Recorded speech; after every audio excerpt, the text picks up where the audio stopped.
Okay, good afternoon, everyone. Please confirm that you can hear me. Yes, we can hear you. Okay, so I'm aware that my network is pretty bad. So I'll just do just a very brief introduction. So our speaker today is Oluwakemi Ebu George, and she is a training consultant, behavioral and communication analyst, and she will be taking us on the topic understanding your customer, how to identify and meet the needs of your target audience. Okay, Oluwakemi, please, you have the floor. Sorry about the whole network glitch. Please, you can proceed. Not a problem at all. Thank you, Sefa. And good morning, everyone, once again. My name is Kemi, and I would have loved to meet all of us, but I don't want us to take too much time. We're already behind schedule. So I might just call on one or two of us during our lecture or our talk, and then I might ask you to introduce yourself. But it's going to be more interactive. And so I'd like us to, as much as possible, if you have questions as we go on, you can ask your questions right away. If you'd like to get my attention, you could drop a message in the group chat. I can see that, and then I'll respond to that.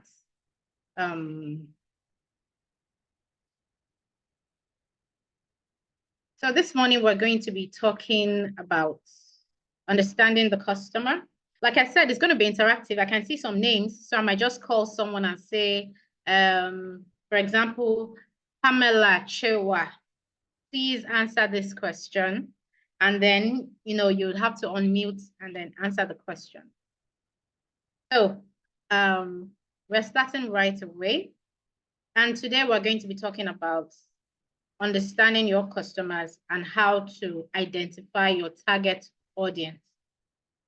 I am aware that those of us here are business people, and we have started business or we're in the process of starting business. The principles remain the same for everyone. If you're already in it, it's easy to apply what we're talking about. If you haven't started business, then you have something to hold on to and something to apply when you do begin. So starting from the beginning, I'm going to ask us a question. Who is a customer? And I'd like about 3 people to just unmute at different times, unmute their microphone and answer the question. Who is a customer? I'm now going through my list too, so if you just hear your name.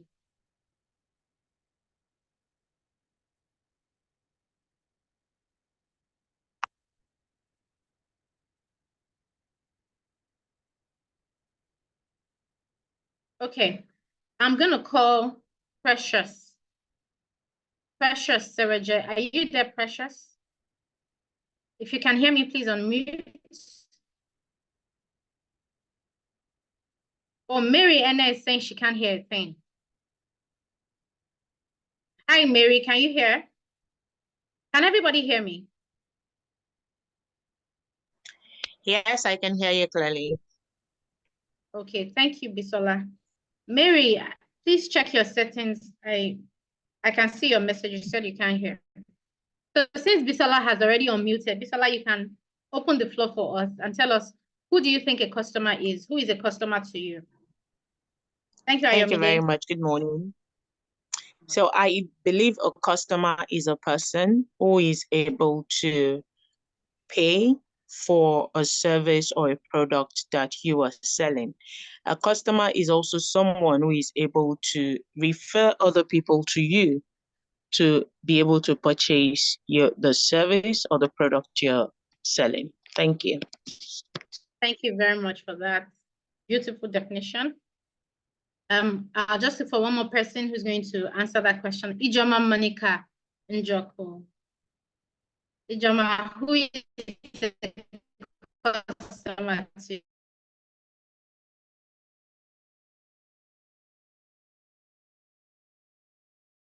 you? Mic is mute.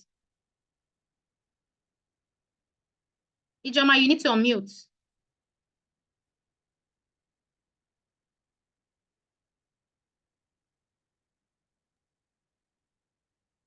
Ijoma, we can't hear you. We need you to unmute your mic. You need to unmute your mic.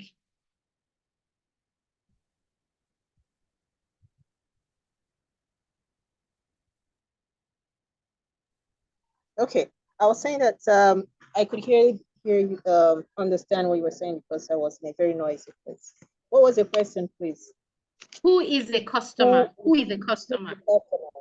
Well, like Bisola said, the customer is someone who is interested in offering compensation or payments for a product or a service that a vendor or a seller or a solicitor is offering at a price that's suitable for both parties involved.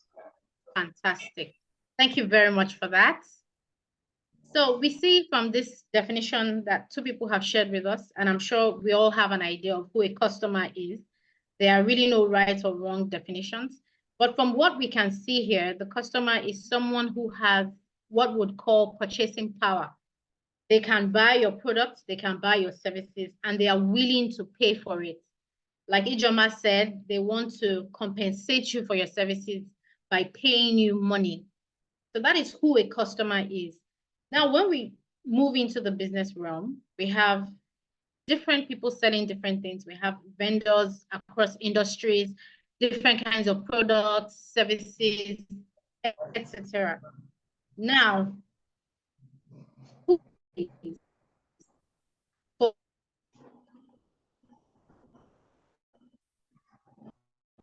for which product?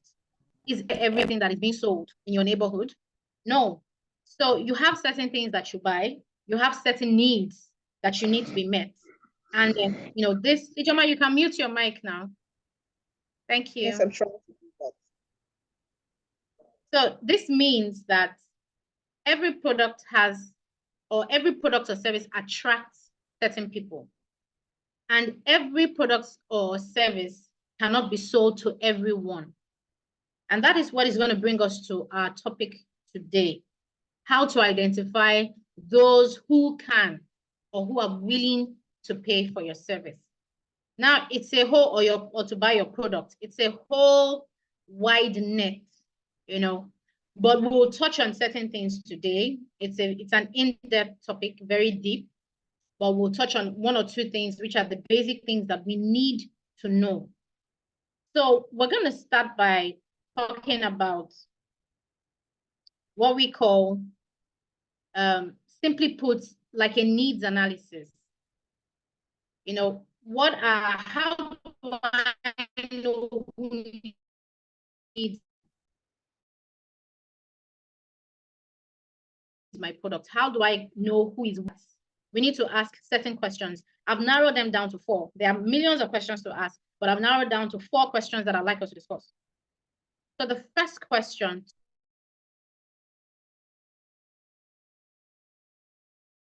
willing to pay is to ask, what pain point are my services going to respond to or going to cater to? When we say pain points, what we mean is what specific needs, what frustrations people have that you have the solution for. What problems do people have the ability to solve? Let me rephrase that. Asking about pain points is simply put, asking that which solutions do I have to which problems? That's what are the common problems that people have that I have the solution to. So that's the first question. What pain points can I cater to? So for example, if you have someone who, okay, let me use one broad term. How many of us have heard of the term, what we call akube? Akube is our own local parlance here, but it means like fairly used goods or fairly used products. Now, what we call fairly used goods is a whole market segment on its own. And these things came to be because people realized people have needs. Like people have to wear clothes, they have to wear shoes, they want to look good, but they might not be able to afford everything that is in the market. So Someone came and said, okay, how about we start a thrift method where people use things that are still in good conditions and then we resell. Someone might be able to pay. You resell at a lesser amount. Now, that thought process gave birth to what we call the thrift market or the fairly used market, or in our own local parlance. Now, that is serving a pain point for someone, purchasing power. So you have goods and services or products that are now sold at discounted prices because they have been used before. And then even within the thrift market, you have grades. You have some things that maybe they were not even used, but they may have one or two minor faults. Most of those things come from outside the country, overseas. So you have a factory producing and one button breaks. They don't want to trash the whole thing, so they push it to the thrift market. So someone else will pay a value that is less than what they would have paid for a brand new dress or brand new outfit.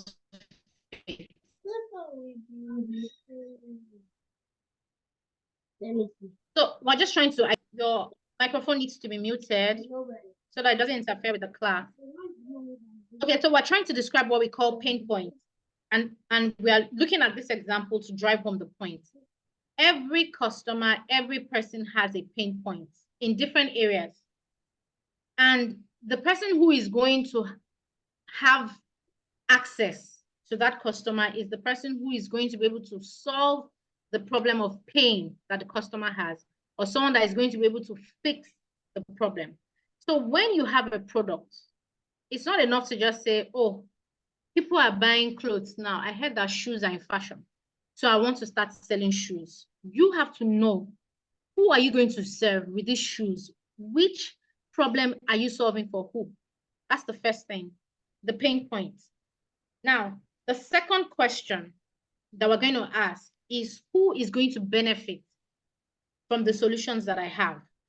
It's one thing to say, I have identified a pain point. Let's say, for example, first casting in Lagos now, you know, things are so, people have to be trekking. Somebody comes up with an idea and says, oh, I have these very comfortable trekking shoes. You know, that's a pain point. That's something that is going to address a pain point. But the person also needs to take it further and ask, who is going to benefit from it? It's very easy to assume that people are trekking, so therefore everybody's going to need shoes. But that's not true. Within the demographics of people that are trekking, or even within the demographics of everybody living in Nigeria facing fuel scarcity, you have people that have their own vehicles. You have people that have options. Maybe they have people they can go with. You have people who may not have the purchasing power to buy what you are selling. You have people who frankly don't even care. They have their sneakers and they're fine. So I'm just trying to say that, you know, when we come up with products, or services, it's very easy to get excited, especially as entrepreneurs. You are bringing something to the table and immediately your mind is running with it that, wow, if you see these lovely bags I saw online from maybe Alibaba.com, if I bring those things into Nigeria, people will rush it. Those bags are fine. But you have to make a success of it. You have to identify who would really be interested in buying that bag. It's not enough to have the idea and see a pretty bag. It's appealing to you. Doesn't mean it's going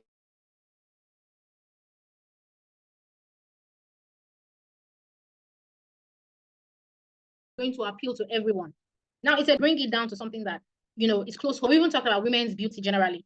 Many times people assume, I've heard people say things like, oh, if only I can sell makeup products, everybody buys makeup, everybody uses makeup. Is that a right assumption to have? Absolutely not. Because when you look at the demographics of women, you have all kinds of people in the mix. So before you jump into it, you need to know who your target is. And then when you identify your target, it will help you streamline, number one, the kind of products you bring in. Number two, how you market your products. Number three, where you are located, how you intend to reach out to people. There are lots of things that are hinged on that. So the question of knowing who is going to benefit from your product is a great starting point. Without that, don't rush into any business. Don't do anything because you think it's the in thing. Another myth that people have is food. People say, everybody needs to eat. So if you are selling food there, complaining, or how many food vendors had to close up, or how many are even struggling. I know we didn't have time to do our proper introductions, but I'm very sure we have a wide variety of people here on this webinar who may belong to one or two of these sectors. I wish we had the time, we would have been able to ask some of us who have businesses, to even talk about some of the challenges and see how we can trace it down to some of these things we're talking about. But in any case, if you don't know who is going to benefit in particular, you might as well just be casting your nets into open waters. You don't even know if there's fish in the river or not. You're just throwing your nets there and hoping that you catch something. And meanwhile, at the bottom of the river, you have fish, you have stones, you have bottles, you have dirt, all kinds of things that people have thrown in. But for you to make an accurate catch, a good catch, you need to move with more intelligence, which is what we are trying to talk about here. Now, after you may have identified who can benefit from the solutions, you also need to look at where are they located? Where are they? Are my customers in Nigeria? Are they in the global space? Are they in diaspora? Are they in my neighborhood? Or are they outside? You need to find out those demographics. The people who can afford to buy these products, the people who need this product or this services, where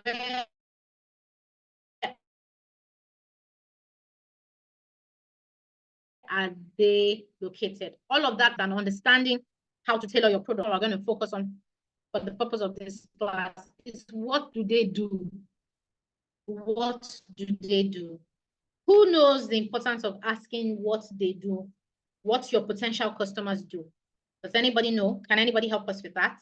What do you think is the implication when we say, in understanding our customers, we need to find out what they do? Does anybody have an idea?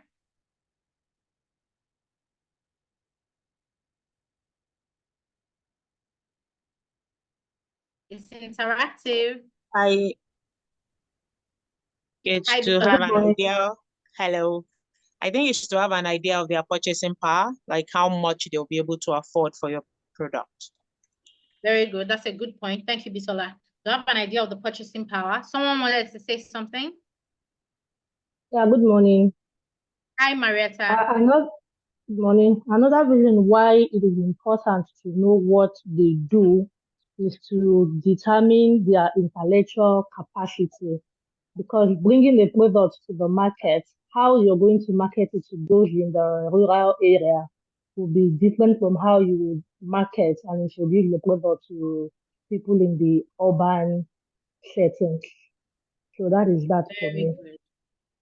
Thank you. Only that maybe we shouldn't call it intellectual capacity, but I understand what you're trying to say. You are trying to gauge the lifestyle or the environment of the people, because your customers' environment will shape them.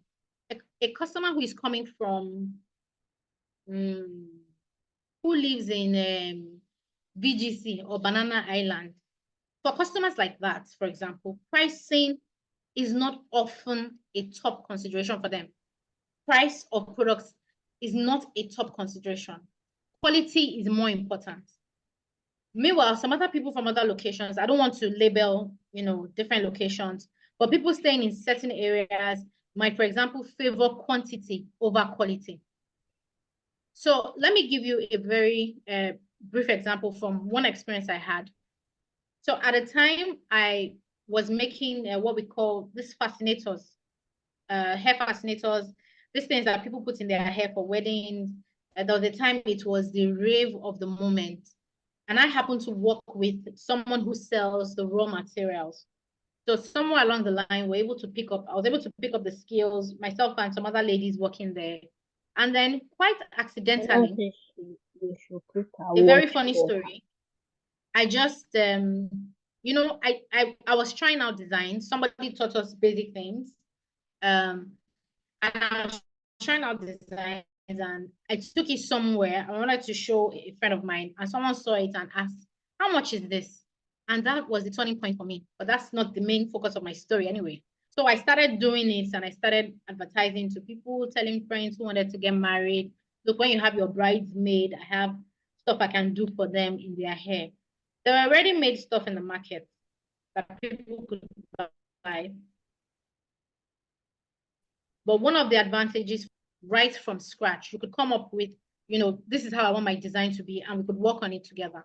So I started to talk to people, and then a friend of mine linked me up, and excuse me.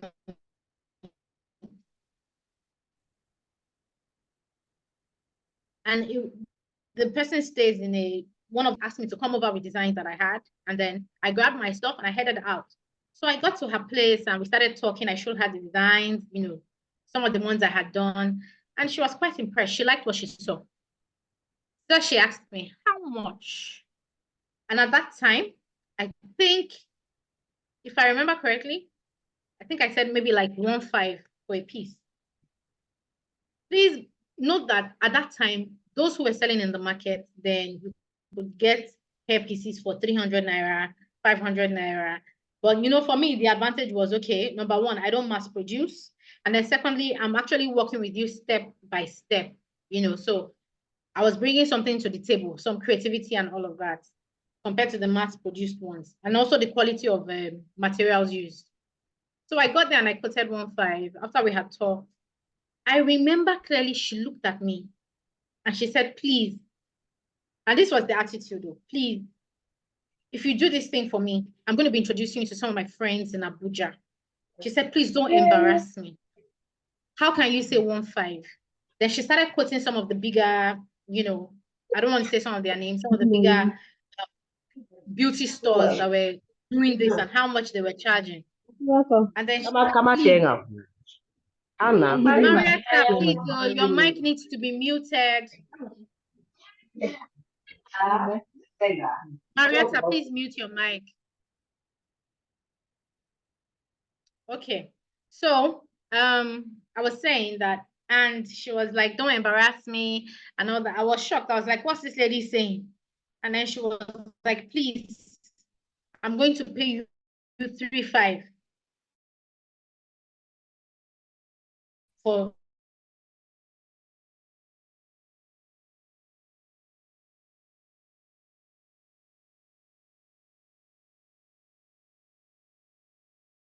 one piece. And you know, if I introduce charging 1.5, they would think the product is not good. For what I was charging 1.5, 1.5 that some of us saw is 700 in Balogun, I saw it's 500. So what am I trying to drive at? This person is, you know, obviously someone that has a lot of purchasing power, but also is big on status. So for her, it's a thing of the cheaper it is, the less the quality.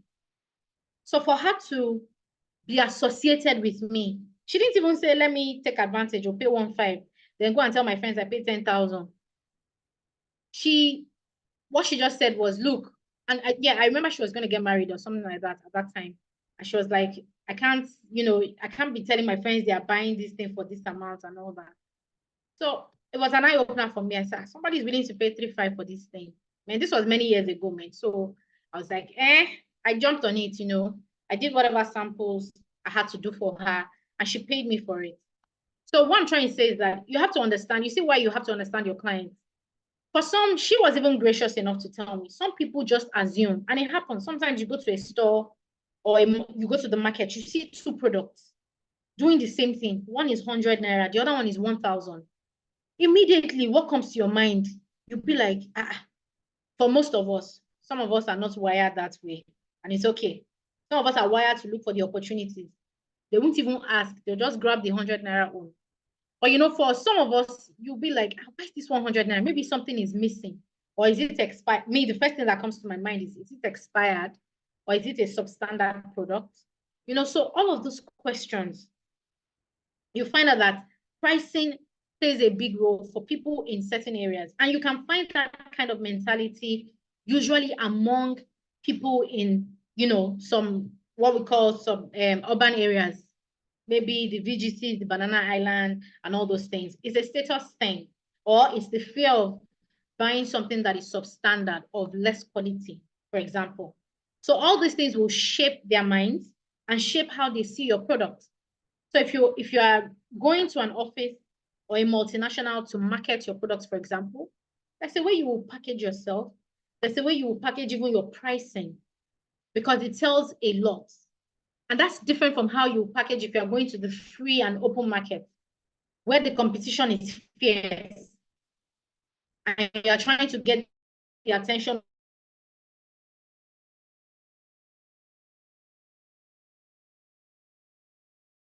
of people who buy.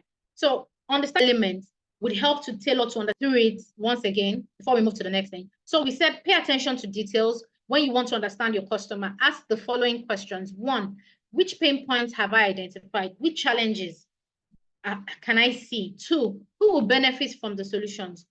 Who are the people who need these products, this solution that I have to the challenges I've seen? Who are those that will benefit from it? Where are they? Where are they located? And what do they do? What is their occupation? Where do they live? All those questions come into this last part. What do they do?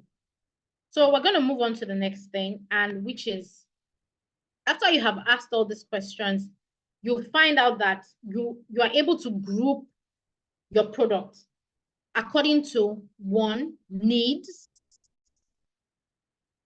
2,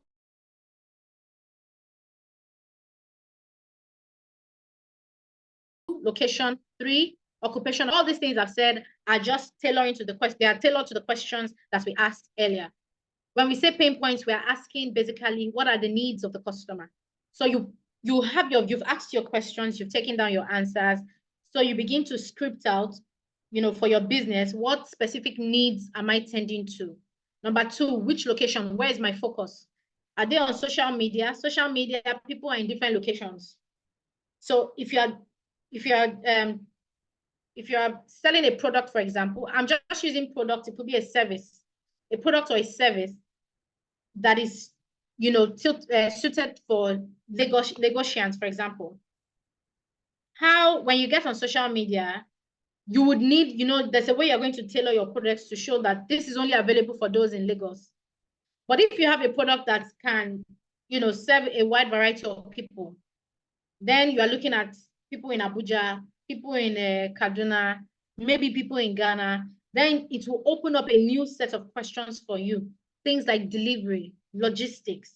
If I have to deliver to this customer, how am I going to do it?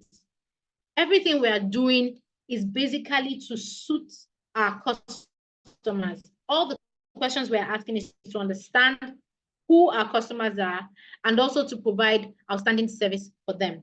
So the third one, which is location, that is where, the third one, which is what do they do? That's about the occupation and career. That's about, a little bit about who they are. Now you are moving to the emotional side of your customers. What appeals to them? We just tagged it occupation and career, but it's broader than that. What do they do for a living? Those are the things that are going to influence how you package your products or your services. And then we said all these things will lead up to understanding how your product or service is going to serve your customer. So now we're going to take a short quiz. I'm just going to ask us one question. Which of the following questions do you think would enable you understand your customer better? Which of the following questions do you think would enable you understand your customer better? 1, asking a customer why they chose to buy from you. Asking a customer why they chose to buy from you. Number 2, asking the customer if they are satisfied with the quality of your service. Number 2, asking the customer if they are satisfied with the quality of your service. Number 3, asking your customer where they are located. asking your customer where they are located. Number 4, asking if your customers would recommend your service to another person. That's if they would refer you. Asking if your customer would recommend your service to anyone else. So of these 4 questions, which do you think would help you understand your customer better? Okay, Deborah has dropped hers. Asking the customer if they are satisfied with the quality of your service. Okay, let's have other answers. Thank you, Deborah. If you want to speak, you can unmute and just answer. If you'd like me to go over it again, you can just signify.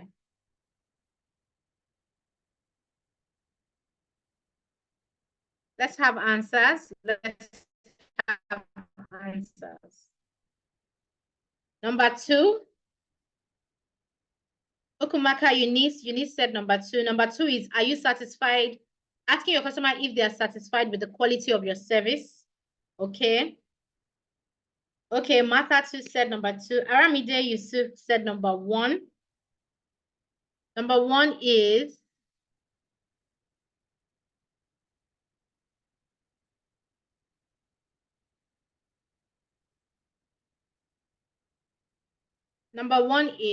asking why they chose to purchase from you. Okay. Okay, Glory also says the same. That's number 1, asking a customer why they chose to buy from you. Thank you. Let's just take 2 more answers. You can type in or you can unmute to talk. Option 1 and 2 are winning now. There's still number 3, where are they located? And then asking if they'll be recommending the service.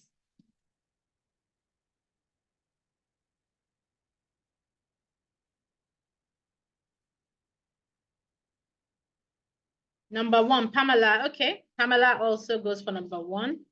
Why they chose to buy from you. 1 more response, and then we'll wrap this up. Anita says all the questions listed are important. Thank you all for sending in your answers. Very correct. We are all correct. All 4 questions are relevant. All 4 questions are relevant. When we are dealing with our customers, we're not just asking 1 or 2 things. You can't get sufficient answers by asking 1 or 2 questions. You have to ask a wide variety of questions. All of these questions are very relevant. Asking them why they chose to purchase from you is another way to find out who your competitors are.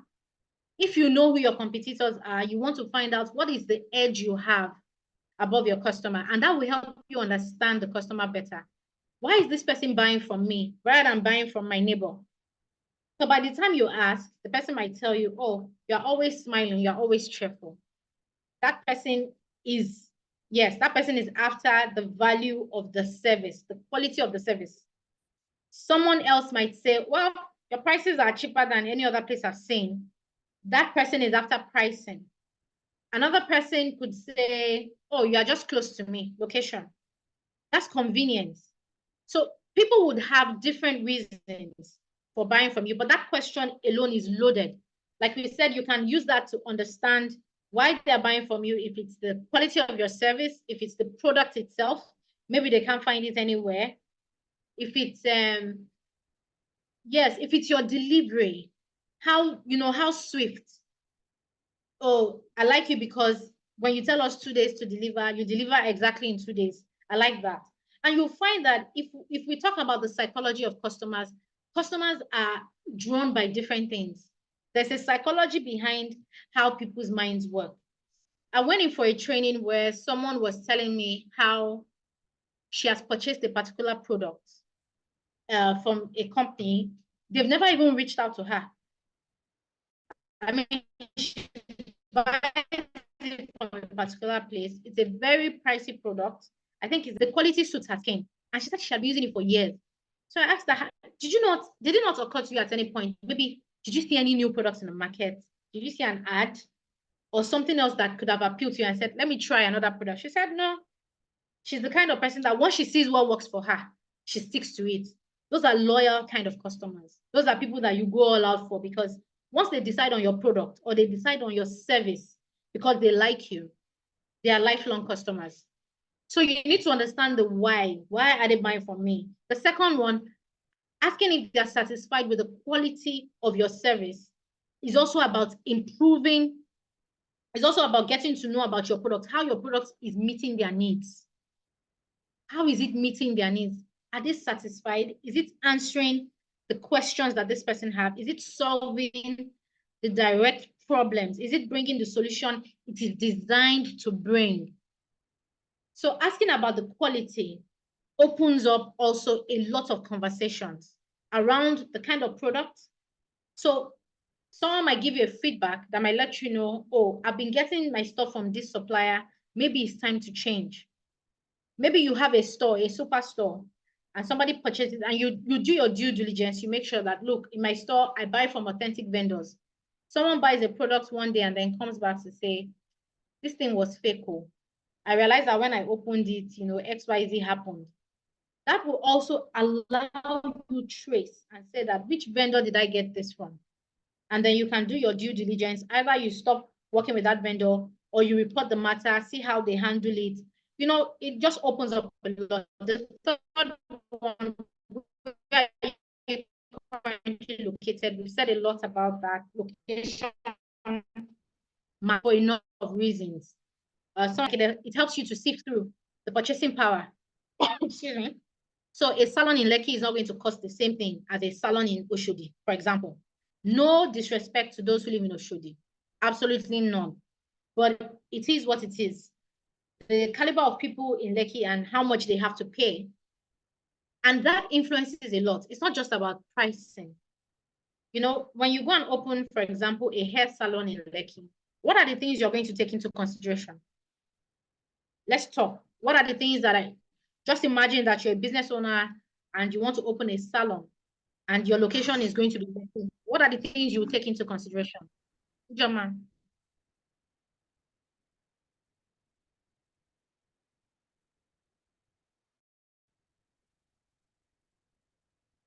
Okay, The who's going to answer this one ambience, for us? the Ambience, thank ambience you. of the shop, yes, the air conditioning, the kind of seats you have, how polite your staffs are, how they dress, how clean the environment is. Thank you.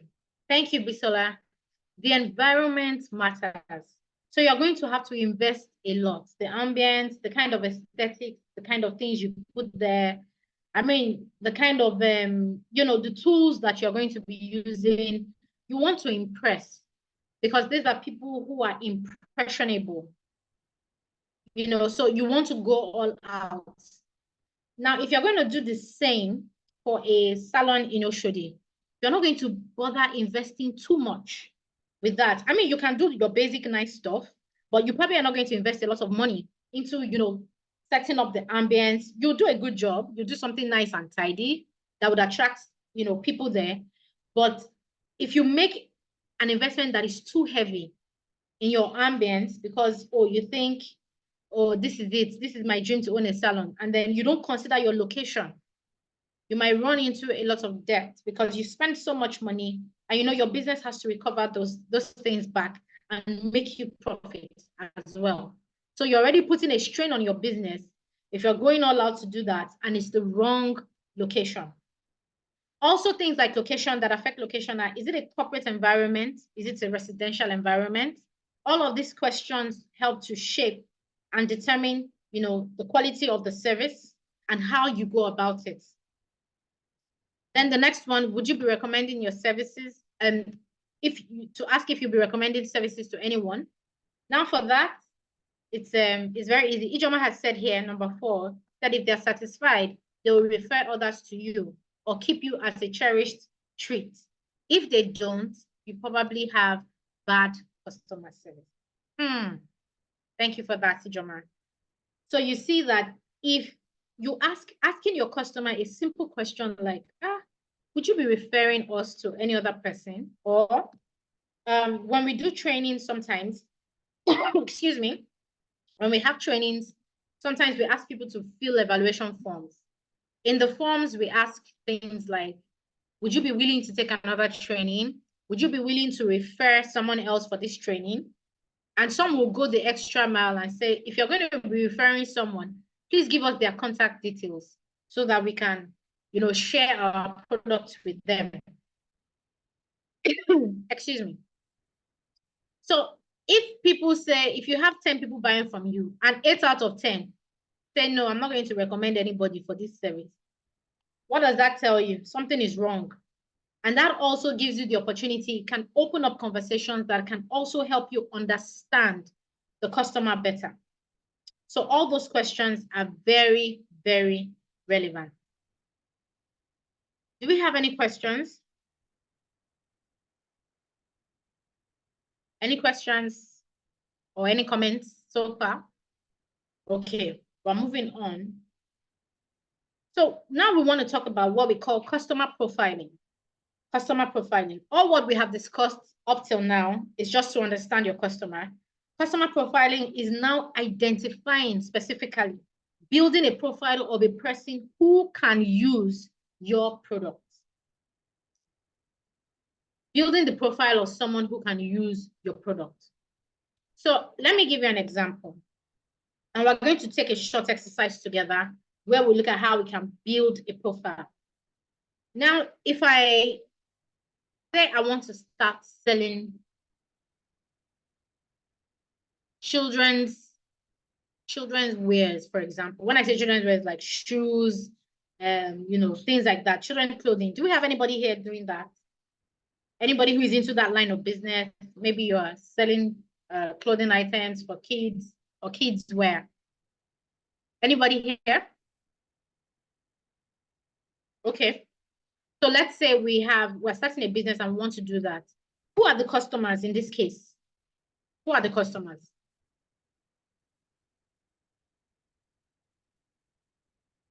Let's have our answers. We can drop in chat. The parents, okay. Anita said the parents. All right. Maria K. Any other answers? Okay. Thank you for your responses. But our customer in this case, you are correct. Again, no wrong answers.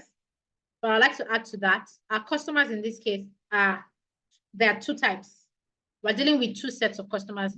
We're dealing with the parents and we're dealing with the consumer of our products, which is the children. So parents with the purchasing power, children with the decision making. In most cases, it's the children that will decide, mommy, I like this one. Mommy, I don't like this one.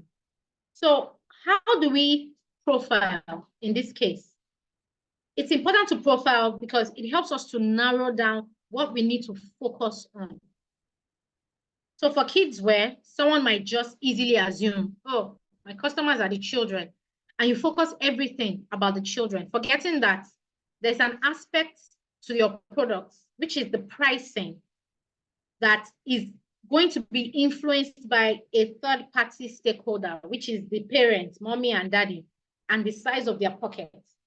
So before you invest in those designer wears, because they are cute and children love, they love colorful things. Before you go all out to do that, you also need to do your profiling carefully. The children are important, the parents are also important. So that's what customer profiling is about. It's about narrowing down, asking those questions about who is really, really going to buy this. I'll give you an example, a true life scenario, right, from somebody I worked with in the past.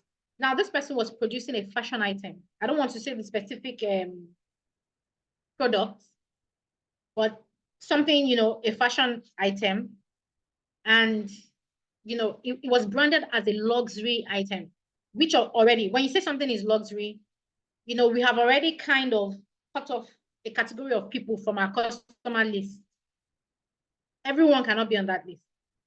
And so when we say luxury, we have put a cap already on who can access our products or who can buy. And somewhere along the line, the business started to struggle, you know, quite a number of things. It was a very good product, a very, how would I say it now? It was a very unique product and something that had a story. So, you know, the owner of the business built this whole African narrative around the product, you know, branded it very, very well, very good branding. And then it got to a stage the business started struggling. And then this person decided, let me start pushing my products out a bit. And then he started going to schools, like universities, trying to do what we call pop-ups, where they will set up, put the products, advertise, call for people to come. Hey, come and buy this, come and buy that. Well, you know what happened at the end of the day? A lot of those things, monies were invested into it, but still there was nothing to show. Because he moved from the focus of who could buy that product and then took it to university. How many university students are for luxury? Yeah, we have some wealthy children from wealthy homes, but they are far and in between. The bulk of people in uni are just trying to get by, looking for money for handouts, looking for money to feed, to buy data. And then you take a luxury item, put like a 10% off, which is still relatively very high. And then expect that students who have not eaten will pay 25,000 for a product, a fashion product. You know, but to him, the owner of the business, it sounded like a very good idea at that time because yes, the product was unique, it was fashionable. So to him, this is what Gen Z likes. So this is what this trend like. They, you know, they like fashion stuff and all that. But at the end of the day, it fell flat because the pricing did not match. He didn't do a careful profiling of who can access this product. Even if you say you want to take it to Gen Zs that can afford it, it won't be in the school setting. You will have to create or manipulate an environment. Maybe you go to a highbrow club, do a, you know, a special discount for university or do undergraduate special sales or something, you know, that way you might be able to attack or go to lounges where they hang out, you know, the places where they are. I'm talking about the wealthy kids that can afford it. But taking it to the school environment and believing that, the school has 20,000 students. Out of this 20,000, if I get 1,000 to buy, you know, to buy this product at 20,000 naira each, I've already made how much? 2 million, Abi. And so he was thinking along that line, but the profiling part was missing and it created a big gap, a huge gap. And at the end of the day, all the efforts put into that just basically fell flat. So that's just, it's not about, again, we have to get out of our heads, business people, about how fantastic your product is, which is good. But beyond that, who are the people who can pay for this product? And one of the things we use to get that is customer profiling. We said customer profiling is a portrait or a picture of the kind of people who would be interacting with our products or services. When you profile the customer, you create a very clear picture of the interacting with your product. Let's take a quick exercise on chat as we've been doing. So I want us to create an ideal profile for a business. And I'm going to give us the details of the business shortly. So what we're going to do by creating a profile is we're going to talk about the kind of client or the kind of customer who can pay everything from where they are located. If we want to talk about the color of their hair, we need details. We want to put together details and see how we can profile customers for a particular product. So I'm going to use something that is we can all relate with, right? So, okay, I won't bother typing. I'll just say it. I'd like us to listen. So we are XYZ group of companies, and we just came out with a very, very superior makeup product line so that it will flow. You know, so I've come up with this beautiful makeup product line. I'll tell you some of the things that it does. I have different products in it. I have foundation, I have powder, I have eyeliner, I have lash straighteners, I have mascara, I have primers, you know, the full works, the whole thing that makeup does now, lip gloss, lip liners, colorful pencils, eyeshadow palettes, blush, concealers, all the line, all the products you can think of, right? Now, I'm coming up with this and I'm coming to you as a consultant and I'm saying, please help me profile the kind of customers that can afford my, help me come up with a customer profile of the kind of people who can afford my makeup line. It's a top brand. I won't call it luxury. It's not luxury. It's not very expensive.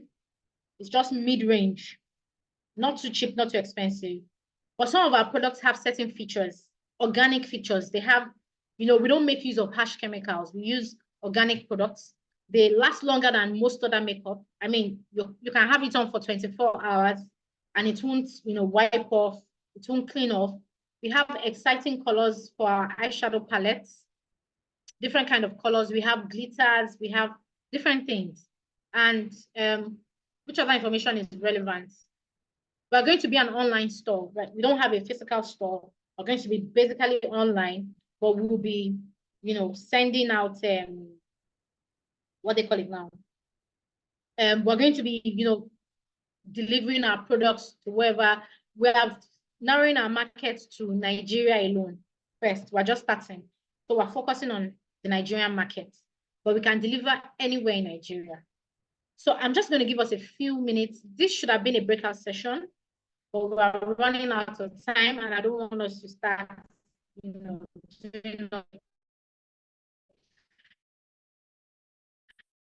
I'd like us to just, you know, brainstorm. You can drop your answers and see how we can come up with a robust picture. So I'll just give us about 5 minutes off the top of your head, based on everything we've said. What do you think you need to profile the kind of customers that would use this product? I don't know if what I've said is clear enough or if you'd like me to run over it again. If you understand, you can just, there used to be a raising hand feature here. But if you don't understand, you can just let me know. So I'll give us 5 minutes, 5 short minutes. Let's just think through. Each person just drop your answers on the chat. Or if you want to, if you prefer to talk, you can unmute your microphone when we come back and offer your own answers. So I'll just give us 5 minutes. Come up with a profile of a customer. When we say a profile, you know, what should the person look like? Where should they be? All the details that you think, just think through all the details that you think are necessary. And then we'll be back in 5 minutes.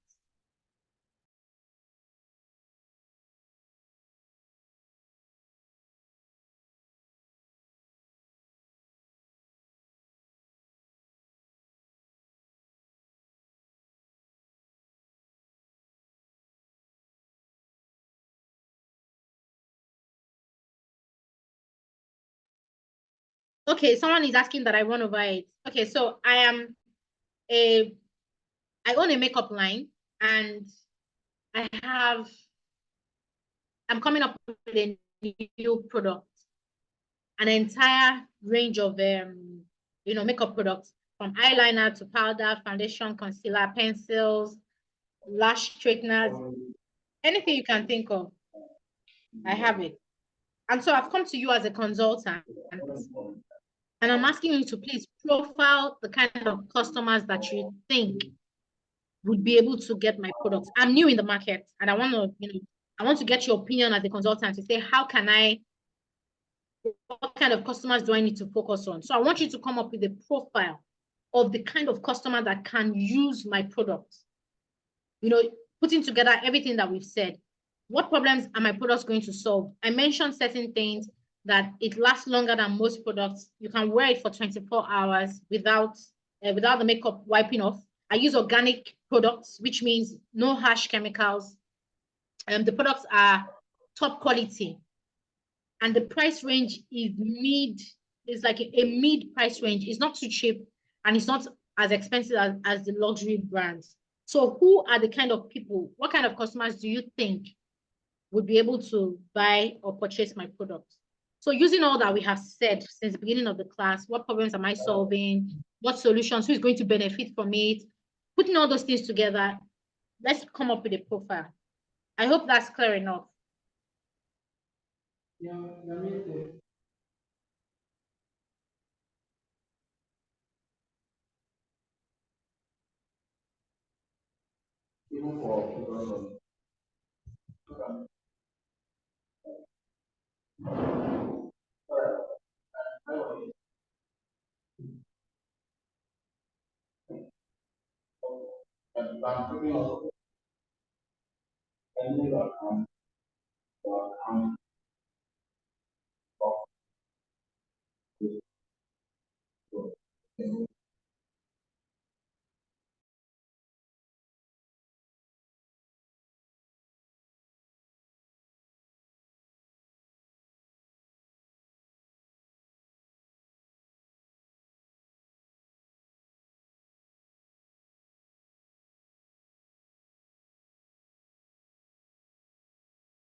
Okay, let's have our answers. 10 minutes. Who would like to discuss or who would like to share?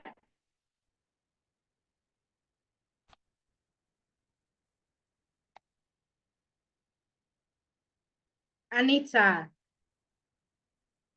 Anita, please share your responses. Or is Deborah? Deborah, are you saying something?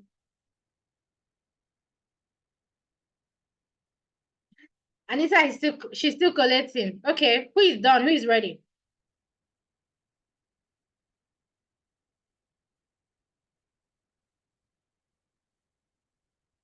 Okay, I'll just give us about 3 more minutes and then we'll jump in and compare.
So the ideal customer for their product will be celebrities that are interested in their everyday looks, making sure that they are looking good at all times. We also have people like makeup artists that will need to get their brands so that they can give their clients the varieties of things that they need. And also we need people that literally like going to parties, like they want to be kind of people that they like parties. And probably if some of them don't want to, do from the makeup artist, some might want to literally, just have the kits, the products, and be able to do it themselves. So that's like there are three major distinct celebrities, most importantly celebrities, because those guys can literally not do without things like that, both male and female generally. Then secondly, the makeup artists who their line of business is that way, or the makeup stores that want to stock up their stores as the retailer and wholesalers for the brand. Yes, basically. Okay, thank you very much, Naomi. That was a very good attempt. Anybody else?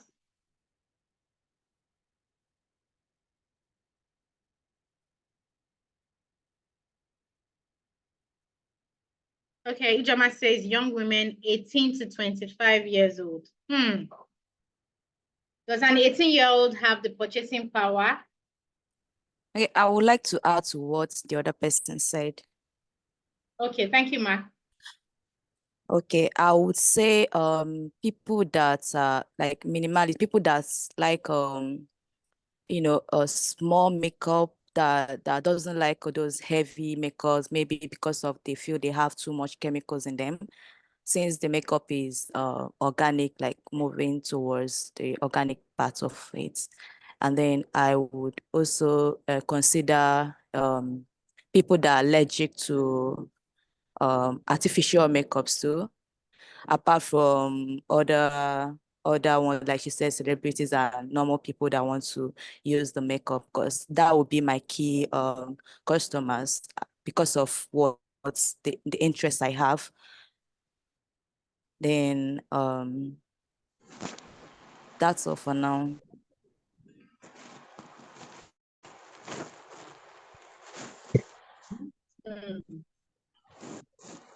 Let's have more. Let's have more. So I forgot to specify actually the demographics for the target people I've mentioned. Those are like the profession kind of people I've mentioned, which is celebrity, the makeup professionals or stores. They're into wholesales, and those that they're just normal women that just want to have it at all. Then their basic age range would be between the age of 25 to 25 to, I would say I would give it to 50, because even women that are in their 50s want to look young, want to look like a 30, want to, look good. So that's like an age range. Then location for all these kind of people are people in urban area, people that are in urban area that would like to have, that would like to, rural people, they don't really care. They just care about the basic needs of life. People that are in urban area, they want to stand out, they want to look good. And finally, the mindset of those people that would like to purchase those products, or their ideal mindset is the fact that there's a satisfaction that they need to get from every product. And so we have people that will be so selective in what kind of brand that they want and what kind of product in that they really, really want. Yes, basically. Thank you very much, Naomi. Thank you.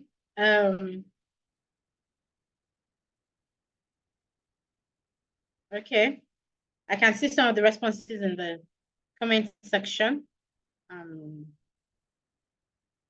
Jama said young women between 18 and 25. She's saying yes, they can afford to buy lip gloss for the Harmattan season. Very valid. Anita says actors, young women between the ages of 20 and 30. People who would like to patronize makeup artists. Okay, we'll need Anita to shed light on that. Okay, Chioma, sorry about your network. Just try to catch up.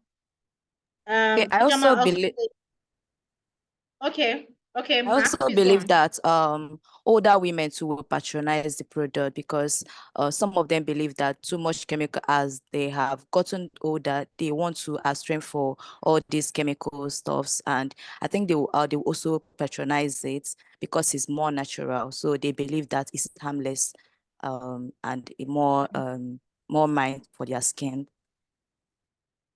I like that. Thank you. Okay. Yeah, I would. Hello, can I Yes, say Maria. something? Yes, please. Okay, for me, I would want to say women, especially the 9 to 5ers, especially those in the financial institution, would also be our ideal target market because since they interact with people, they always like to look pengy. They don't want to be caught on fresh, like they say. So So they the would also corporate be workers are being. the corporate world. Yeah. So should also look at women in that aspect. Thank you. Thank you. Thank you all for everyone who's responding. All right. Thank you. So more answers are welcome, but let's just discuss all the ones that we have said. Well, we've done a very good job coming up with these different elements. Of course, because we are different people, like we said, because we don't have so much time, we should have had a breakout session where we can deliberate properly and bring our ideas together.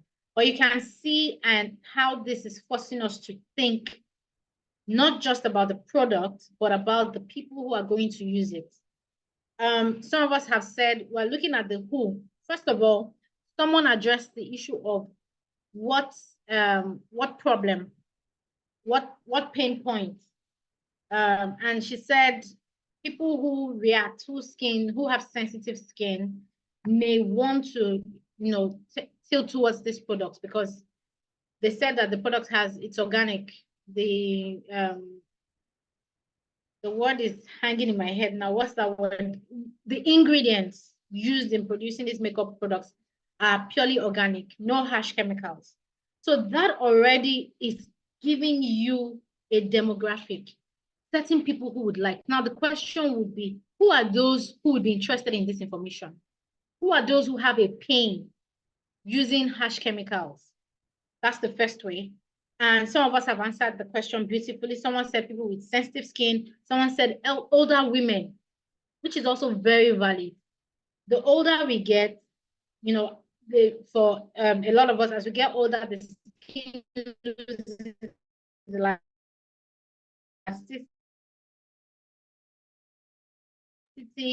It's not, so people now have to pay attention to what goes on their skin. Skincare now becomes paramount, especially for those older women who have the purchasing power. So you see how this begins to narrow down, not just any elderly women who are perhaps successful at what they've done, they have the money to buy it, and they are particular about that. So that's another way to streamline. Someone said housewives. I'm not sure how. Bisola has said that women with acne and other skin issues. Yes. Someone said housewives. Precious. Do you want to shed light on that? I'm curious. Why do you think housewives are a specific demographic for this product? Why do you think it should appeal to them? Okay, before Precious answers, let's look at others. Someone said celebrities, and I agree. Celebrities also, for most parts, you can look at the influencing angle. This is a new product, it's coming in. I mean, if you have the money to push your marketing, Why not explore that option? If you have the funds for it, yes, they'll be interested in trying out something new, a product that hasn't been used before, as long as it's tested and trusted. Okay, I would also add Okay, I Mark. would also add to that in using an influencer. I could remember when is it Jennifer Lopez, when she said she uses this skin snake fat or like shea butter, all this. So a lot of women went into that. So if we could get an influencer that will use our products, it will I think it will reach masses, like women that are interested, because a lot of the people have skin disease, infection, and are very much careful about what they apply on their skin. So I think that one too will help.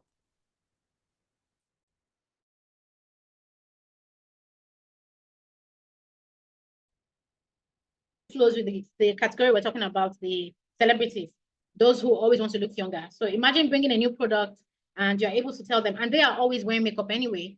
So how much more you have a brand now that you can confidently tell them, look, you don't need harsh chemicals on your face all the time. Our products are organic. So that's another category of people you can look at. So you can basically build a profile from many angles just by sitting down and asking, who are those what problems is this makeup product going to solve? One, if you have a makeup product that has all the products, a lot of people do mix and match. You buy MAC powder here. Sorry, or MAC, not you, but you buy MAC powder here. You buy, what are the products now? Can't even remember all of them. What's this one? Well, we know the products, different products. You buy this one here for lip liner, for lip gloss, you Mary use Kay, this, Black use that. Opal. But if somebody comes and say, look, all our Mary Kay, Black, thank you, Bisola. We do mix and match. But now if I have the opportunity to stay with one product line because they have a wide variety, that's a good selling point for some people. And then makeup artists, those ones are always looking for innovative stuff, new things. Once you say this one has, in fact, just tag it. This one has satin finish. They'll rush it, So, but of course, within the makeup artist market, you also have to look at another demographic. Which makeup artists, what do they use? And that's where your surveys will come into play. You might have to go out, take surveys, ask questions. And by doing that, you'll be able to build together a profile. Now, a profile doesn't mean one person. A profile could just be widespread. Some of us said undergraduates. Mrs. Ijoma said something about lip gloss. That those ones, they'll like lip gloss. They'll like, yes, even among secondary school students.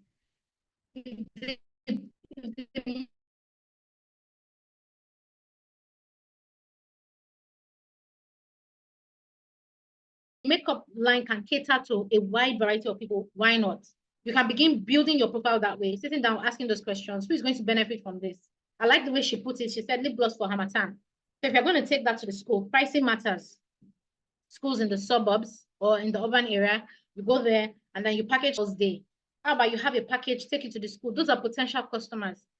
How about if we brand this for you, give this to all the girls in the school? Lip gloss are organic, they have this. So you come together, you're going to build a profile.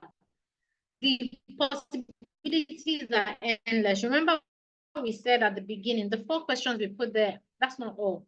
There's so much more you can do. So there's also the angle of looking at your competitors, the existing makeup brands, who buys from them. Go to their pages, take a look at what's happening there, who is liking, what's their following like. Is it celebrities? There's some, business pages you see online. When you check the following, you see a lot of celebrities following. So if you're doing a product that is, you feel that the celebrities are going to be interested or they are one of your targets, you want to also look at brands that are doing things that celebrities are attracted to. What are they doing right? What's their content like? So all of this now begins to help you build an intelligent data. You're putting everything together so that when you launch yourself into the market, you're not just doing a blind launch, you're going to be hitting target. Very good job, everybody, and very good attempt. There were things I expected to see. I think we all just assumed, well, things like gender. You know, when you're building a profile, you have to come down to the nitty-gritty. What is the gender of the person? You know, we addressed so many other issues. And then we talked about the age too, yeah, which is fantastic. We have different categories. So for the younger girls, how can we brand the products we're selling? What kind of products can we give them? For those in the middle, you know, mid-age, what kind of products can we give them? For the elderly women, the elderly women might not be interested in buying bronzer, for example, you know. So all those things would also affect how you push your products into the market. What would the elderly women be interested in mostly when it comes to makeup? What are the big things? Lipstick is more popular with older people because, again, that's just their stuff. They might not do all the glitter. If they have an event or they're having their birthday, they might allow a makeup artist to do that. But for their regular use, most people at that age won't do that. Same with eyeshadows. They won't play around with color palettes. So all of those things will determine. You won't just say, oh, now we have a rich demographic. We have young girls, we have middle age, and we have elderly women. Let's just pump. We're looking at 20,000 people for a start. Let's pump 20,000 eyeshadow or eye palettes. No, so your demographic will help you now determine even the distribution of the products. What is going where? How do we brand this one? How do we run our marketing campaigns so that you can reach those targets, get them, and then get them to buy and purchase from you? Ijoma, I can see your comment. She said, I thought this wasn't a health conscious makeup line, just a generic one. Makeup artists are surely going to find them useful, but it must be more interesting and or useful than any other one they already have. Yes, you're correct. Makeup artists, they like to try new things. So with the way these people have branded themselves saying, look, we have exciting colors, we have everything, you'll most likely find that makeup artists are going to be interested. So that's a good demographic to invest in. Okay, before we make it all about makeup, let's move on to other things. So that's an example of how to run a profile. Sitting down, like we said, the age, even other things to consider, education, the industry. Someone mentioned the corporate world, and I like that example. That's very valid. Most people that go to work don't want to spend time touching up on touching up on touching up. That has its own disadvantages. So if you have a makeup that sits still, once you apply it, you are good to go. And you know, people in the corporate setting would definitely be interested in that. But you have to find that which area of the corporate setting. Is it the marketers? Is it the front desk people? Someone who is at the back end, who doesn't even care for makeup, might not be interested. So all those things will just help you build a story for the kind of person that would interact with this product, the kind of person that would be interested in it. Okay, so we've said that when we're building a profile, customer profile, we are basically painting a picture for the future. We're trying to envision the kind of person who would potentially buy from us. So we need to collect, apart from building the profile, we need to also collect data. Collecting data now means going to where you can find these people. And how can we do some of these things? Use a survey. For example, using a survey, you know what a survey is, where you just, you have either a written document or you carry out, some people do it on their social media webpage. You might just put a Trivia Friday or Trivia Thursday. Which products would you like to use, or which products can you not do without? Something like that. That's a way to carry a survey on social media. If you have the opportunity to be in a physical location, maybe you are running a workshop or you are attending a wellness workshop, and then they give you a small slot to talk about, to fill in questions. Either you use some of your Google tools, like all these Google documents online where people can send in their responses, and then you have the data at the back end. So you can use a survey, excuse me, can use a survey to get data, to collect data. Also, communicate with people. And how do you do that? There are several mediums you can communicate via. Social media. What are some of the other ways you can communicate? Excuse me.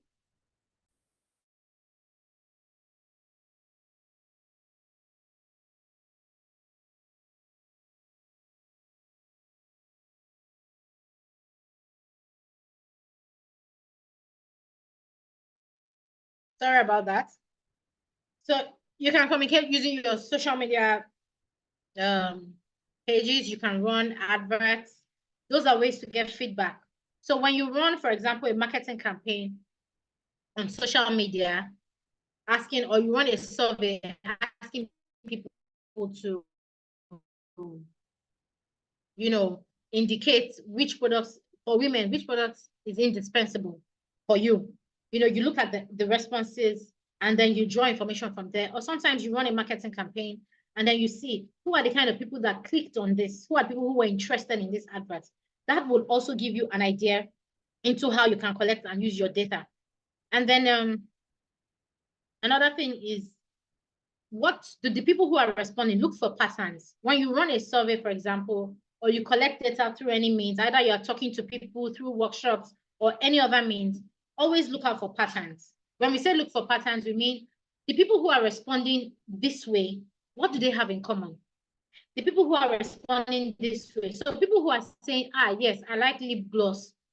You look at the data again, what do they have in common? Where do they stay? That's how you collect data with intelligence. And who are your repeat customers? Who are the people who keep coming back to buy? Why are they coming back to buy? Also, what do they have in common? Who are your one-off buyers? What pattern can you see? All of this will help you collect enough data. When you match that with your profile, then you begin to build a story around how you can sell your product and who your target really is. We'll say a little about engaging social media. When you're trying to locate your target audience and you want to engage through social media, one of the things to consider is to ask yourself, you have drawn a profile up. Now, this your profile people, what are they saying? Like we said earlier, you look at the trend. Who are your competitors? Who are the people buying from them? And what are they talking about? What is the buzz? What gets them excited? You can draw a lot of information from the things that, thank God for Instagram and some of these tools. They give you insights. They allow you to see what's happening at the back end. When you post, who likes your post? How many people? What was your reach? How many people were you able to reach? You know, if you look through, you see the kind of people who are liking. What do they have in common? Who are the kind of people that are liking? Don't just say, oh, I have 1,000 or 1 million likes. What do they have in common? Then positioning your brand story. When you're engaging on social media also, you know your target audience. Now, how do you appeal to them? That's now talking about the psychology of the customer. How do you appeal to them? You've asked questions. You have an understanding of who they are. How do you sell your story in such a way that it clicks when they see it? From the example of the makeup, we said, I like the way someone said for elderly people, that's a category.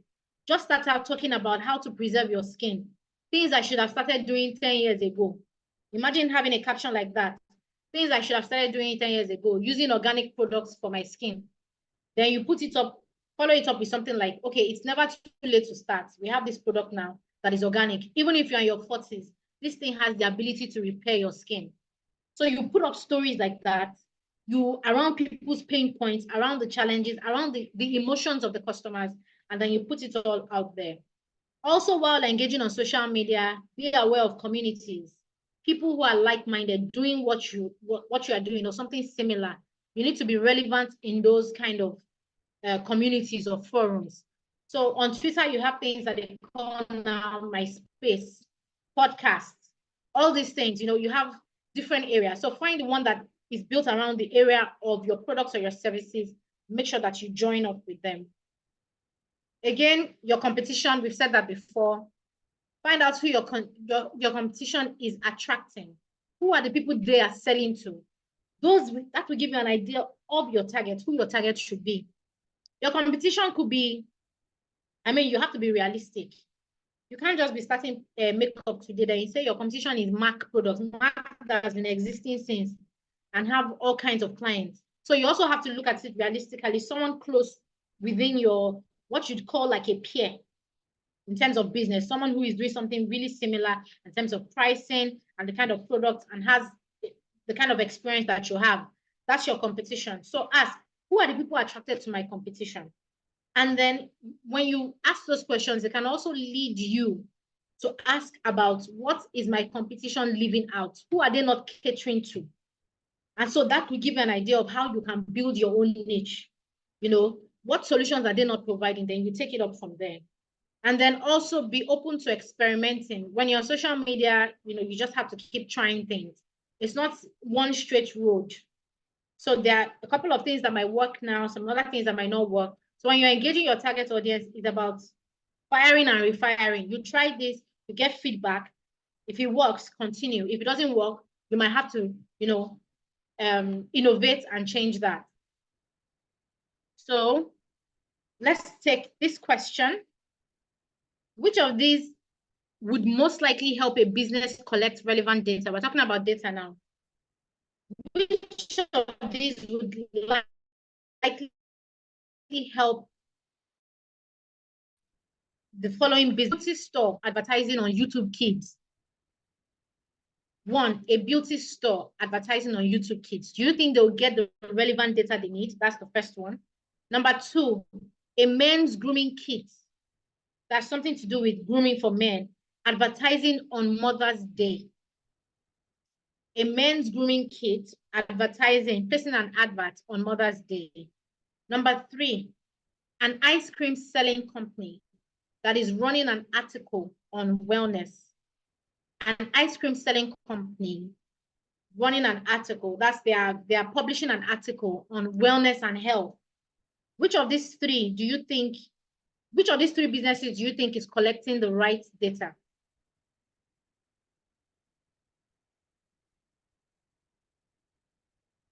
I might have to share that so that it's clearer. Please hold on, let me just share this.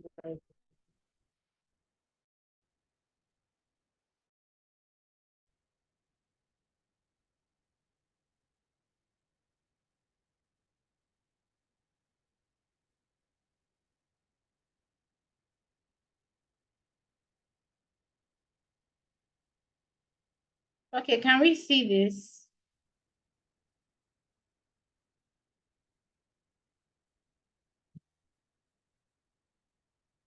Okay, just look at this. Consider the following scenarios. Which of these would most likely help the businesses collect relevant data? Option A, option B, or option C?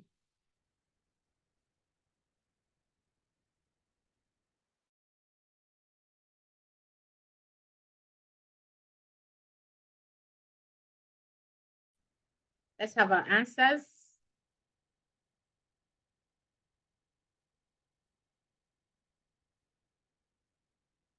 You can just drop the answers on the chat. Which of these would most likely help the businesses collect the relevant data? Is it a beauty store advertising on YouTube Kids? Are they going to get the relevant data they need? A men's grooming kit, running an advert on Mother's Day, an ice cream selling company, publishing an article on wellness. Number two, Anita says number two. Thank you. Option B. Marietta says option C. Very interesting. Option C. Aisha says option C as well. Okay, House of Gold says the one running an advert on Mother's Day. Very interesting. Okay. So let me start with those that picked up option C. Aisha, could you please tell us why you chose option C? Okay, Kudirat, option B. Aisha, could you tell us why? Why option C? And then Marietta too.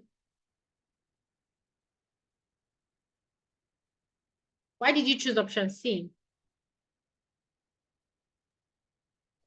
Good afternoon. Yeah. Yes, good. Marietta. Okay, it's actually a mistake. I meant to type option A, not C. So I don't know if I can Option still A. do that. Yeah, Beauty not store C. advertising on YouTube. Can you tell us why? Yeah, it is they are more they are able to get more information, because if they are advertising on YouTube for kids, usually I expect most times parents are always seated with the children, especially babies, when they are watching, because of course it's their phone they would use. And those adverts popping up, it is expected that mothers especially will see those adverts because they are with their children watching. So that is actually my own thoughts. That is my thought. So I don't know. Okay, Thank you. that's very interesting, Marietta. Now again, we say no wrong or right answers. You know, you could be right, but I would say that the chances are very slim. Most times when people put their children in front of YouTube Kids, it's because parents are busy.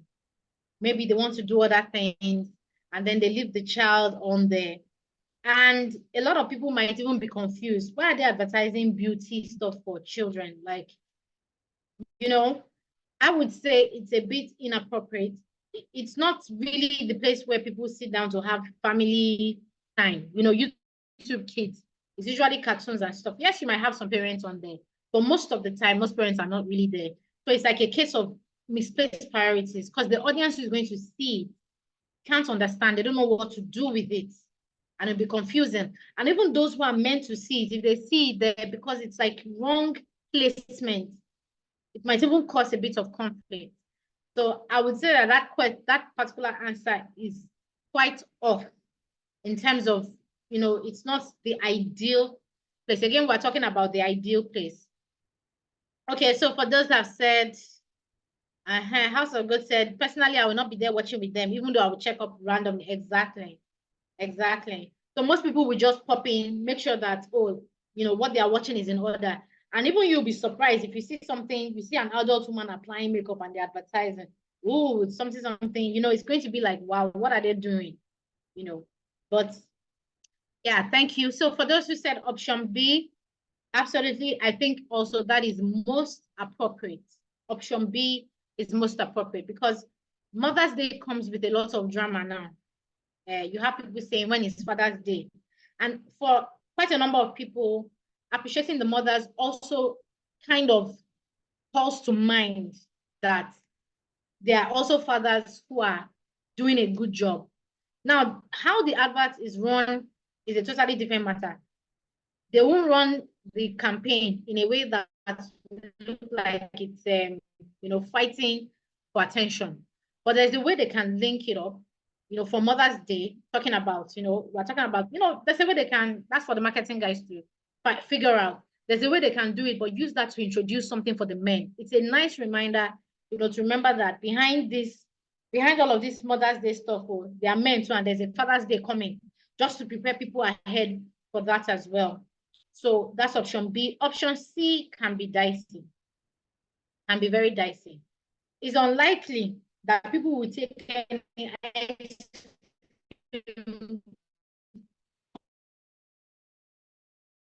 company serious. Who is that?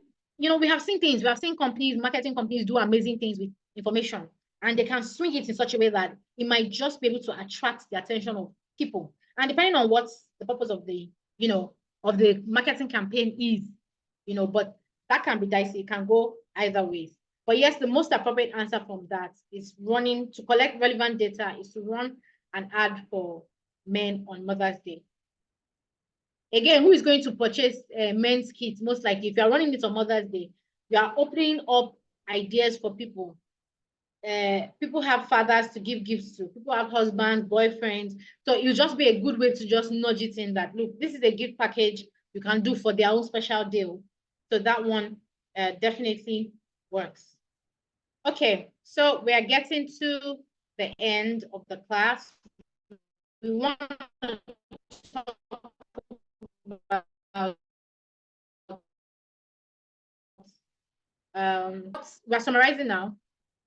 What are some of the things that we have said? Who can help us with that? What are some of the things we have said here? We're wrapping up.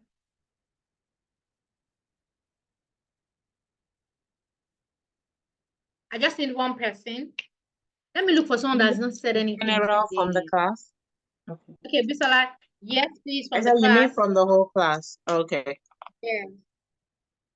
What has been your takeout?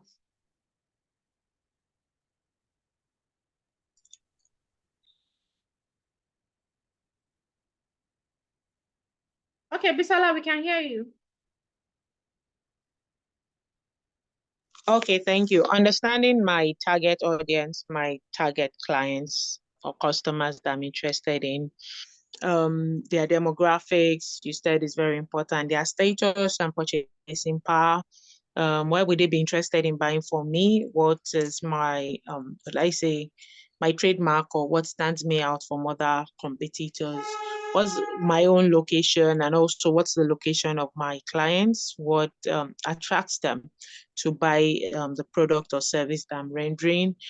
How am I able to also get feedback from my clients about how happy they are with my product or service, if they'll be interested in recommending my product or service to other persons. And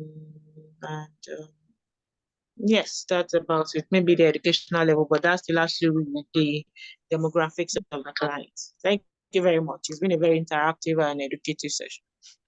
Thank you, thank you. So as we wrap up, I hope we're able to tie in some of the things we have said. We've spoken about understanding who your customer is, and with that, we mentioned 4 questions that you need to ask. There are more questions to ask, but we narrowed it down to 4. What pain points can I see? Number 2, what solutions can I bring to those pain points? And who will benefit from them? Number 3, where are these people located? And number 4, what do they do? So answering those questions will give us an idea of what we need. House of Gold. Okay, someone is.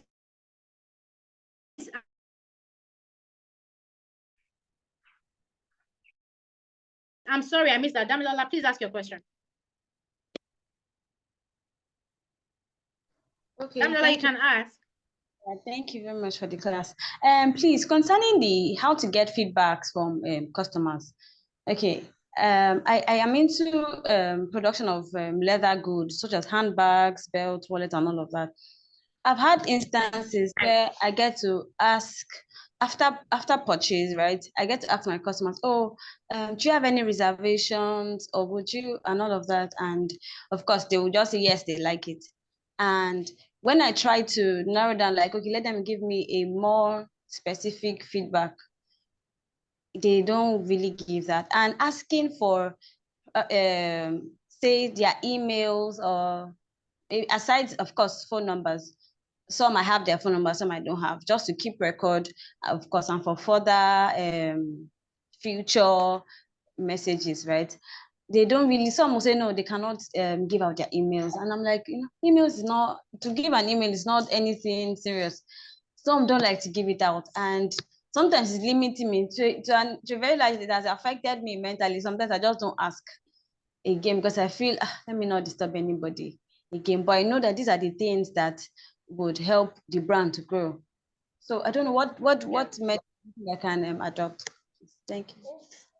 Okay, thank you for that very important question, Damilola. There are a couple of questions I could also ask you about the demographics of your own clients or your customers. Who are those who are buying from you? Where are they located and all? But what I would say is, to get the kind of data that you need, data is life, that came from an Airtel advert, and it's so true. To get the kind of data you need, you may need to incorporate these questions into your processes. Now, what do I mean? At the point where people contact you for sales, I don't know, like I said, there are a lot of questions to ask. How do you source your clients, your customers? Is it referral, word of mouth? How do they come to you? What's your end-to-end process? When someone says, I want a shoe, what is the beginning of that process? Is it a phone call? Is it on Instagram? Is it word of mouth? And then you need to find a way to integrate that into your process. So say at the point of payment, I have seen vendors, even on Instagram and stuff, that once you tell them, I want to buy this, they will just give you a short form. It can be on WhatsApp. Please fill in the details below. Your name, your location, delivery address, email address, They can collect any kind of data they want, but just usually short stuff. And then they say, and then they send that to you, and then they tell you so that we can begin to, process your inquiry. So once you see that, you respond, then based on that, they're able to give you how much it is, and then you continue with the transaction. So you might want to explore that option. Say, for the data you need to collect, you might need to infuse it into your process. It's kind of like having a terms and conditions that before you give someone your account details, when they say, oh, I'm ready to make payments, you find a lot of companies before that, they'll say, please agree to these terms and conditions before the account details are provided. So you need to find a way to infuse that into your process, getting the relevant information that you need from them. That's one. For the feedback, depending on the nature of what you do, if you are, and from what you have said, I'm getting the feeling that it's a startup business, and also you might still be relying a lot on referrals and all that. You might also now need to invest a little into building a relationship with the client. Because for some people, they really can't be bothered. But the truth is, a lot of people would rather give you feedback. But how are you asking that feedback? How are you taking it? If your clients are not of the, depending on who, again, the average office person doesn't want to fill a survey. They have enough paperwork. They don't want to send me your email so that I will send you a survey to fill. They don't want that. So, and this brings me, let me quickly digress. When you're asking for an email, sometimes telling people why is important. Some people feel that once they hear, give me your email, they think you want to start spamming them, telling them about deals and all that. Just say, oh, that just for our data purposes, that would like to have your email address. Just to, something very simple. And then secondly, for the feedback, you might need to now go another route. Don't just ask people, well, what feedback? Did you like the shoe? You might have to now ask specific questions. Did it fit? Did the shoe fit? Or have you won? Okay, so someone purchased the shoe, and maybe in your interaction, they told you, or they have a wedding coming up, and so they wanted you to make the shoe for them. You might wait 1 week or 2 weeks, make a note, then reach out. Or just checking in. How was the wedding? Hope you had fun. I hope the shoe was comfortable. So sometimes it's not always saying, I want you to give me feedback in a formal way. Sometimes people are lazy to start thinking of, and rightfully so, a client has a lot on their mind, right? So they might not start thinking of how they want to start giving you feedback. So you may need to guide them constructively to get what you want. What is the feedback you want about the shoe? Do you also know what you are checking for? What do you want to measure? Durability. So that would also, I know people who get feedback as soon as delivery comes. Oh, hi, your shoe has been delivered. Did it meet your expectations? Is it did it fit what you were expecting? All those kind of things. Just build a relationship around it, make it feel like a chat rather than the fact that you're just asking for feedback, which might make them just get tired. Some people don't want to do the mental work of, I'll start giving you feedback. So you would need to guide them constructively. If you want to ask about durability, it might be 6 months later, 1 year, just checking in on our clients. So how are you doing? Thank you so much for patronizing us. We just wanted to know, how is the shoe doing? Hope it's in good condition. Things like that. Make it a chat, make it friendly, make it fun, and then as you grow, probably start having, you can now start looking at surveys, or even ask, some people might be willing to fill a survey for you. But my best bet would be go through the route of, building that connection with your clients first. Let them see you as someone they can talk to. Please, I'm not saying you call them and be gisting. I'm just saying that, let there be established rapport. So ask them at the point where people are coming to you for the service, ask them general questions, or people come to you for shoes. They won't just come and say, I want to buy a shoe and end it there. There's always a backstory. It might not be detailed, but most of the times to give you a backstory. I'm looking for something very comfortable. I'm the kind of person who likes comfort. They will say something, they will drop hints. So pay attention and pick up cues from there. Use that to start conversations, little conversations. And then that could also help you to get your feedback when the time is right. So you can have a variety of options anyway. Still prepare your survey. Ask, would you mind filling a very short survey for us? Make it, let it hit the point. Short survey, 5, 6, 7, 10 questions max. short multiple choice answers, and then, deploy it. I hope that helps. Okay, Marietta has a question as well.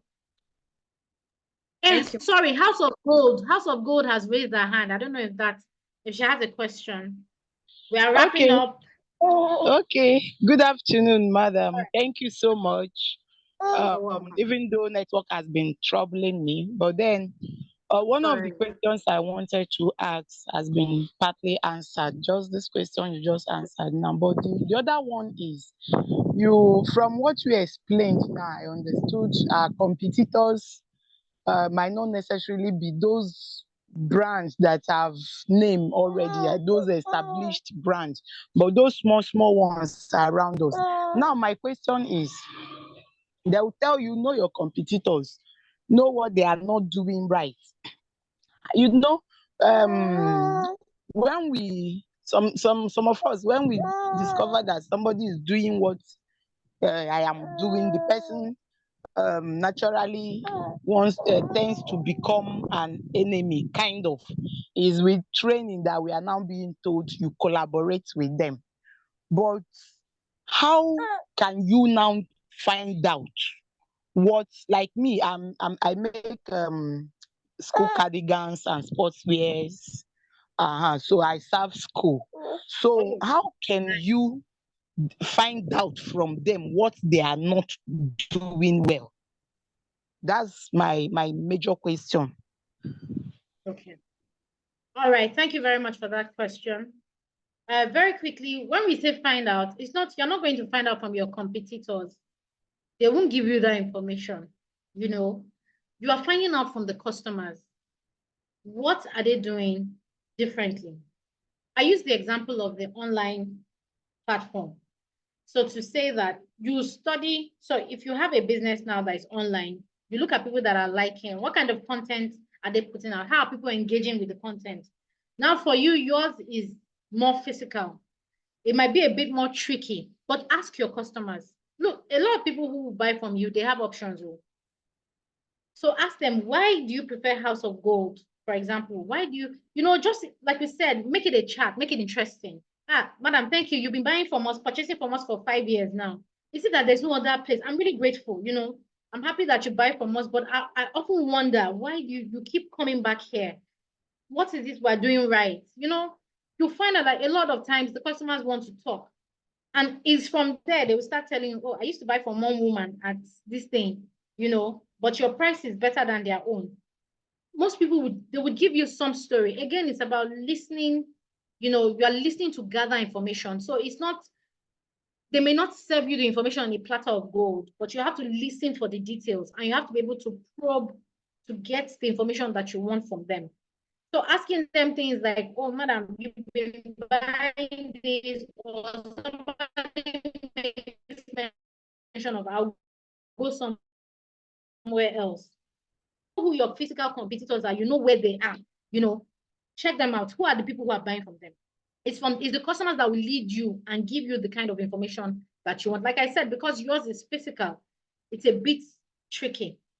Another thing that people might do, and some people do it, they call it mystery shopper. In a way, is you send a spy, get somebody, they do it in the market. Somebody will go and price you, tell her sister to go and price go to this woman here, go and check how much she's selling the liquor of rice. Go and check for me. They want to compare. And these things this kind of intelligence has been, for a very long time. So you can also deploy that. Use a mystery shopper option. Get someone who is close to you, who is trusted, to go there and find out. Let them price it down. Check the quality, all those things. Someone who is not a known face. And from there, you get to see the difference. If you have access to see someone who has bought from them, who came to you, ask questions, get your information from them. And, through the other methods that we say, just engaging your customers generally, communicating with them, making sure there's that flow, asking the right questions. I hope that helps. Yes, madam. Thank you. You're welcome. I think Marietta also has a question, then we wrap up this session. Marietta, Yeah. please shoot. Thank you so much, Madam Kemi. It's been an interactive one with you today. I'm glad I could join. Okay, so I just Mine is more, I just want like suggestions now. I just launched a business. It's actually a jewelry line. Yeah, I've gone into the sales of jewelry. But the purpose of opening this business, of launching it, is actually to be able to, I would say it's a sort of a social enterprise. The whole idea is a certain percentage, 20% to be precise, of 20% of the profits generated on the sales of each item would go into buying pad for girls between the age of 10 and 16, especially those from low income household. So when people are saying, well, like when you're saying you're actually doing business to, when you say you are doing business to solve a pain or a need of a customer, for me it's not because of the customer that I'm actually doing business, but because of these girls out there. I feel doing this business will avail me the opportunity to be able to contribute my own quota to the society. So this is the first time I'm actually joining, and I feel, is this something that is worthwhile? Because each time I hear you are there to serve your customer, I know I'm there to add value by beautifying you. But in as much as I am beautifying you, you are also contributing to help pad the girl child now. So I just need your suggestion on how to go about it because I just launched it 2 weeks ago and I really Okay. need, yeah, so that is that.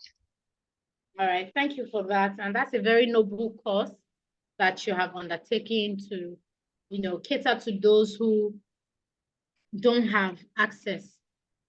But yes, let me just quickly correct something.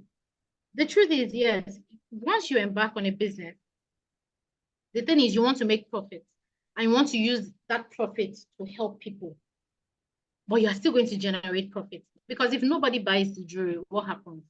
You won't be able to help those you want to help. So there's still a need to focus on the people who are going to empower you to do what you want to do. Your end goal is to, provide some form of relief to young girls within a certain age, which is good. But to do that, you have decided, I don't want to just raise funds freely. Go and start begging people and say, please help us. So I've decided to embark on something to give value, in exchange for money. So that transaction that you are doing, that jewelry beautifying people you are doing, is a transaction. And you have to place value on it. You need to take your mind away from just the end goal, which is good, but that cannot be your main focus. The main focus is, and you want to make impact. And you'd be interested to know that even from what you are doing, beautifying people, you can make impact. You can meet people. You can meet people that would help you on this other social enterprise that you have. So you need to focus on that and see them as you're not just, okay, just doing this, but you are adding value to people. You are doing something, you're focusing on them. It's important right now with everything we've said in class, with the jury and all that, you still need to focus to do your profiling. You still need to understand who the target is. It's a means to an end. That's the business you are running. It's a means to an end, but it is a means that can determine if you will achieve the end you want or not. If you don't sell the jewelry, you can't make impact where you want to make impact. So these people that are in the middle of this, this plan you have, they are also very important and very critical. And you need to pay a lot of attention to them. You are providing a service. Yes, you might not be there strictly for profit, like you want to enrich yourself, but whatever your end goal is, the transaction or the rules, the principles that guide the transaction, which is like customer service, delivery, marketing, and all that, they still apply. If you're going to get anything out of that transaction, out of adding value to them, beautifying them, you would still have to apply the principles. You still have to pay close attention because they determine if nobody buys it, that's the end. Our social enterprise project, at least from this angle, is to be over. So there's a need to focus on that. And as you do that, especially because you have a bigger project in mind, you'll be surprised that you also find a lot of doing this with everything together. Your campaigns can highlight the fact, oh, when you buy jewelry, this is what is going to happen. You are influencing a life. But you also have to be interested in the people buying the jewelry. You also have to make them center stage to an extent. You know,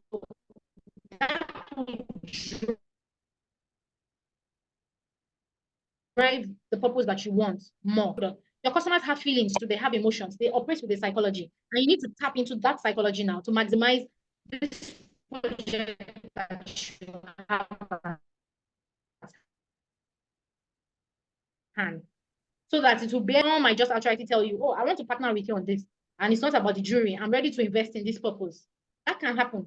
But if you treat them as they're just a means to an end, I'm not focusing on the customer, I just want the end result, there'll be a lot of mistakes along the way because you need to pay attention. It's still a business.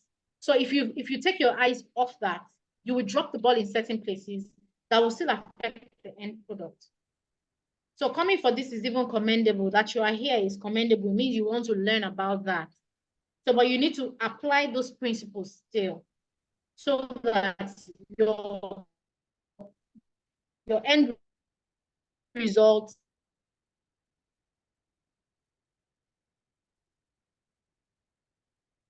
you can get the kind of outcomes that you want.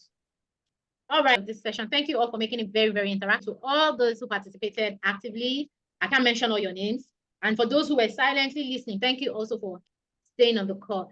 At this point, I hand over to Sefa as I exit. Thank you all.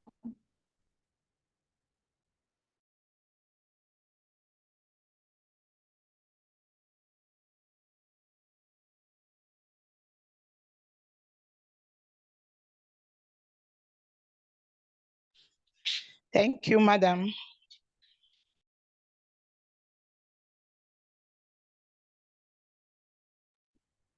Okay, thank you so much, Kemi, for having us today. Can you all hear me? Please, sorry, I know my network is really, really bad.